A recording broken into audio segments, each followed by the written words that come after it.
दिल लेकर सरकार का, हाँ दिल लेकर सरकार का अब देखना भी गंवारा नहीं।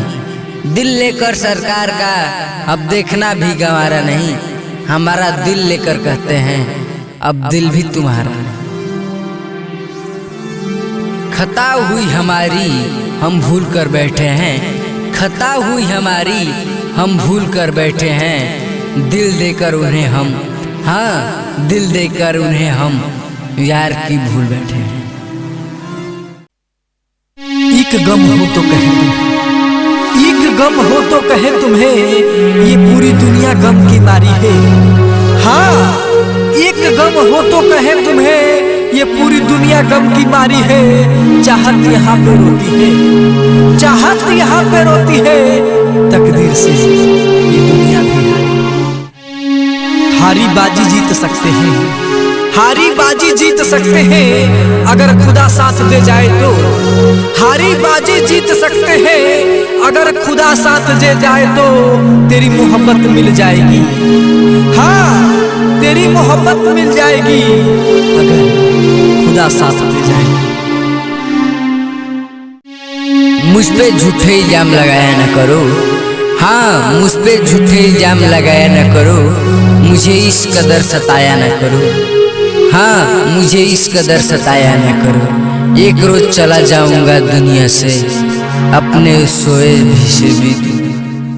अगर चाहत होती बेवफा तो नाम मेरा बेवफा ना होता। अगर चाहत होती बेवफा तो नाम मेरा बेवफा ना होता। अगर मैं होता बेवफा तो, हाँ अगर मैं होता बेवफा तो नाम मेरा बदनाम ना होता। कितना दर्द है वफा का, कितना दर्द है वफा का, हर दर्द का इल्जाम बेवफाई है। कितना दर्द है वफा का, हर दर्द इल्जाम बेवफाई है। क्या बताऊं दोस्त तुझे, क्या बताऊं दोस्त तुझे, मेरी जिंदगी तो बस या दिल की सुनो, या दिल की सुनो या दुनिया वालों की, या दिल की सुनो या दुनिया वालों की।